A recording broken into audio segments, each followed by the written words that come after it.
Hello and thanks for joining us. This is the Signature 30 Minutes. I am Vin Martin Obiora Ilo. In the headlines, the Nigeria Police is advocating citizens' participation in protection of lives and property as a means of addressing Nigeria's present security challenges. The National Agency for Food, Drugs Administration and Control says the AstraZeneca COVID-19 vaccine is safe for use. The National Judicial Council has fully digitized its operations. And now the details. The Nigeria Police Force has called on Nigerians to get involved in the fight against insecurity in the country if the present security challenge is to be comprehensively addressed. The FCT Commissioner of Police, Bala Shiroma, gave the charge in Abuja on Wednesday at the award ceremony of People's Security Monitor magazine. Signature TV correspondent Chibuezobi now reports. The FCT Commissioner of Police, who was represented by Noru Sabo, said, with a strength of 350 men to a population of over 200 million Nigerians, the police and even sister security agents cannot provide security cover for all Nigerians. He stressed the need for every citizen to actively participate in security and safety of lives and property. Shiroma further highlighted how Nigerians can participate in the protection of lives and property to include reporting suspicious movements, being vigilant and supportive, working with the police within the vicinity, and volunteering use information, which are ways to help in fight against insecurity in our communities. Nigeria has about 350,000 personnel with a population of over 200 million. We can obviously deduce that the number of police personnel is not proportionate to the number of citizens. Therefore, to strengthen the effort of the police and other sister security agencies at policing the country, it is necessary to involve all and sundry. That the security of Nigeria is the business of able Nigerians. Consequently, as law-abiding citizens, we are expected to at least make the following efforts. Be vigilant and supportive. Report all suspicious movements within your vicinity. Cooperate with the police within your vicinity or your environment. Volunteer useful information. The Commander General, Vigilant Group of Nigeria, Usman Jahum Mohammed, who received an award at the ceremony, said each member of the community is a security stakeholder, including traditional rulers and community leaders. When I talk of members of the community, I'm talking of each and every member of the community is a stakeholder, right from the traditional institutions to students, women, any other organization within that community, even members of the community. The faith-based organization, they are also important in this aspect. Members of the community will build a positive relationship with communities in their quest to better crime control and prevention. Former Inspector General of Police Mike Okiro, who was represented by Adabel Orlando, stated that the use of community governance structure is a fundamental way to curb insecurity in our local communities. This structure, according to him, focuses on developing communities which often consider security as priority. He stated that exposing our children to security strategies at early ages will enable them to realize the need for security. This, he said, will help them to accept and appreciate security agencies. Okiro called for collaboration between the police and other security agencies. Long term, we need to begin to look at how we train our children. I know that in the Western world, by the time a child is through with secondary school, he has been trained to think in a particular way. He has been given adequate understanding of why the state, his relationship with the state, and his responsibility to protect the state. So we have civic education in Nigerian school curriculum. We need to begin to think about how we can address this ungoverned spaces through what I could call community governance structures. All these can only be effective if people are willing and prepared to partner with the security agencies to address some of these problems. The award ceremony, which attracted many security stakeholders and experts, was organized by People's Security Monitor, a publication by Press Gallery. Chibueze Obi in Abuja for Signature TV. Southern Kaduna people have accused the government of sponsoring banditry and terrorism in the country. President of the Southern Kaduna People's Union, Jonathan Asake, made the allegation in an interview with Signature TV. According to him, some of the bandits have admitted that they were imported into the country to disrupt the administration of President Goodluck Jonathan. I have interacted with our people, particularly victims of these incessant attacks and massacre in our communities, and victims of these mindless kidnappings that have been going on. And each time you interact with them, survivors of these heinous crimes will tell you that those bandits in the bush, in the forest, have told them that there is the hand of government officials in their activities. Each time you will hear testimonies that these bandits keep lamenting that they were brought in for the purpose of the 2015 general elections, to chase the then President Goodluck Jonathan's government away. And that they were brought in from different parts of the African sub-region. And that after that, they were abandoned. So they are helpless, they need to do what they need to do to survive. The National Agency for Food, Drugs Administration and Control, Navteq, on Wednesday maintained that vaccinations against COVID-19 should not be stopped in Nigeria, despite fears over the side effects of the jab. Mojisola Adeyeye, Director General of the agency, who said this in an interview with newsmen, believes that with the number of lives lost to the pandemic, halting the vaccination campaign in the country is not advisable. Although many countries have halted the use of the AstraZeneca vaccine over fears of adverse effects like blood clotting, Professor Adeyeye says the benefits of taking the jab far outweighs such fears. The Navteq boss believes that there is no need to stop the use of AstraZeneca vaccine. She said the vaccine is not the first to be used under emergency authorization, explaining that other COVID-19 vaccines have been reported to have had adverse effects on people who took the shots. According to her, over 500 persons have been vaccinated against the virus at the National Hospital in Abuja, but only about 6 persons had side effects like fever, chills, and pain. In a bid to cope with many judicial challenges in the country, the National Judicial Council has become fully digitized with the completion of the full-scale automation of its meetings and operations. The Chief Justice of Nigeria and Chairman of the Council, Justice Tanko Mohammed, gave this hint in Abuja and said this was part of measures aimed at ensuring that the justice system is not crippled in the face of threats posed by the COVID-19 pandemic. He made these statements at the automation retreat for members of the council in Abuja on Wednesday. The Chief Justice, represented at the occasion by the Deputy Chairman of the Council, Justice Bode Road Viva, noted that the National Judicial Council chamber is now redesigned, refitted, and equipped with a state-of-the-art technology with inbuilt security access control for the use of council members.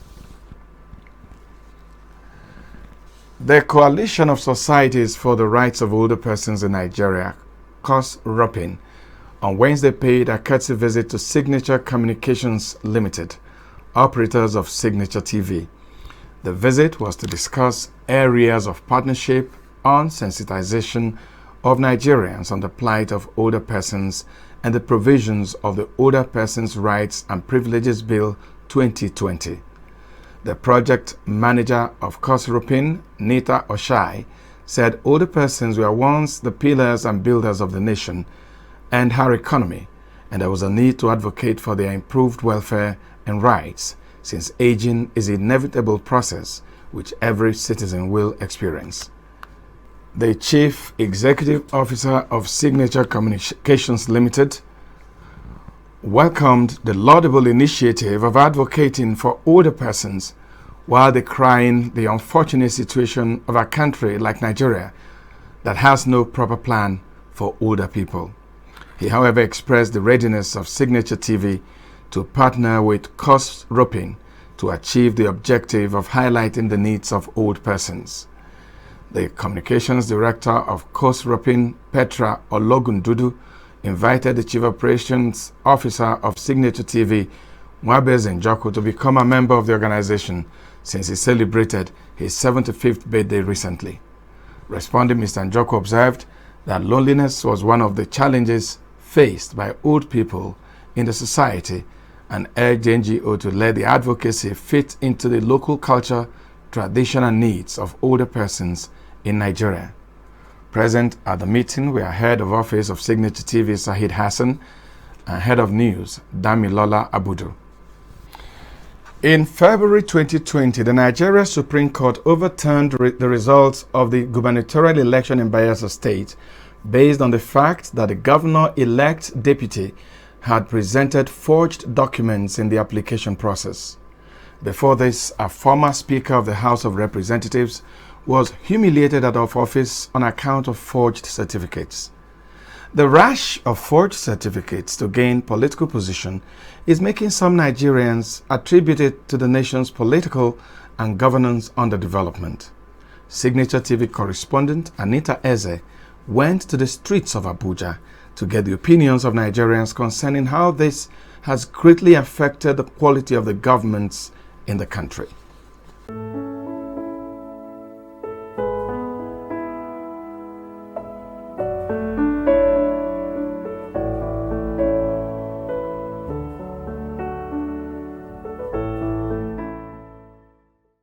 I'd like to think so, indeed that fake certificate, knowing what certificate represents and knowing what forgery is, that somebody who has forged one does not deserve. What it means is that such a person does not deserve to have it. It means that that person has gone through the back door to acquire it. Now, if that person does not qualify to have it, I would like to assume that the person does not also qualify to be in a position where he is governing. Sincerely speaking, once you don't know what you're doing, or once you come in a corrupt or in a bad way, you don't expect to lead someone in a good way. So I feel that definitely is affecting. There's no way you forge your certificates and you expect to work out. Definitely one way or the other it contributes to you, and it's a public disgrace for you. So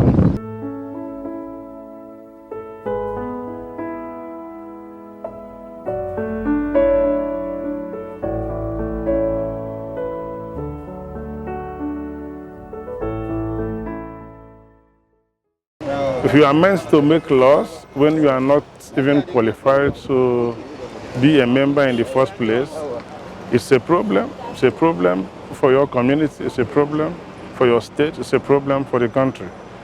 Because you ought to understand the import of the law you are making. Once your certificate is faked, they have to, remove you from the office, from the position where you are, and prosecute you. So just any national member who has any fake certificate should be prosecuted and be charged to court. The Minister of State for Petroleum Resources, Timi Priye Silva, says full deregulation of the premium motor spirit PMS, also known as petrol, will be achieved before the end of 2021. Silva stated this while speaking at the annual conference of the Nigerian Mining and Geosciences Society held at the University of Ibadan on Tuesday. He said the full deregulation is being preceded by the current administration providing credible and cheaper fuel as an alternative. Also speaking at the event, Chairman Senate Committee on Legislative Compliance, Senator Adelere Oriolowo, noted that non-compliance with existing rules and controlling institutions being weak to enforce the rules contributed to the lack of a secure environment for effective, efficient exploration and exploitation of mineral resources in the country. He, however, noted that the 9th Assembly was in the process of making a necessary review of relevant acts to make exploration and exploitation of mineral resources safe and productive for the nation's economy. In his remarks at the event, host Governor Seyi Makinde made a case for the delisting of ownership of mineral resources from the exclusive list to enable states to control resources in their domains. Residents of Umueledi in Old Umuahia, Abia State on Tuesday took to the streets to protest against exorbitant estimated electricity billing by the Enugu Electricity Distribution Company. The protesters, who carried a coffin with an inscription EEDC Rest in Peace, sang war songs and marched around Afo Ibeji Market in Old Umuahia. The leader of the protesters, Chief Amechi Stanley, said EEDC had subjected the residents to economic hardship through outrageous electricity bills.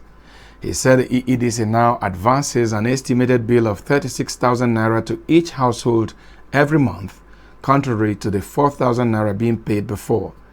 He then called on government to come to their rescue. The public relations officer of EEDC, Emeka Eze, said sometimes electricity consumers hardly knew the difference between current bill and accumulated arrears. Eze advised the aggrieved customers to lodge their complaints at the customer service unit of the organization for redress. Member of the House of Representatives from Egbado North, Imeko, Afon Federal Constituency of Ogun State, Jimo Olaifa, has defected to the All Progressive Congress. He won his election into the House on the platform of the African Democratic Congress in 2019.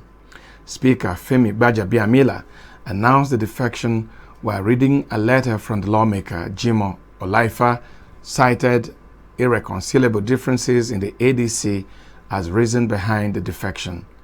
The announcement followed a 1-hour closed-door session by the House. Men of the Nigeria Police Force CID SWAT have arrested 5 more suspects in connection with the murder of Mrs. Funke Olakunri, daughter of former Afenifere leader Ruben Fasonroti, who was killed in July 2019 by suspected kidnappers along the Ore-Lagos Highway. The 5 suspects are Lawal Mazaji, Adamu, Mohammed Usman, and Awal Abubakar. The police had earlier arrested 4 suspects in connection with the murder. The 4 suspects were arraigned on a 3-count charge of conspiracy to kill, murder, and kidnapping. At the resumption of hearing in the murder case at an Akure High Court presided over by Justice Bode Adegbinhibe, the lead counsel Grace Olawokboro told the court that 5 more suspects had been arrested in connection with the case. The trial had been on since August last year. However, with the additional 5 suspects arrested, this has brought the total number of their suspects to 9. The investigative police officer hinted that the 5 suspects were arrested following the continuous mentioning of their names during investigation. The trial judge, Justice Bode Adegbinhibe, adjourned the case till April 27, 29, and 30 and May 5, 2021 for continuation of hearing. Now to stock market report. As the fluctuation of the market continues, investors on Wednesday lost 7.58 billion naira as 4 market indices closed in the negative.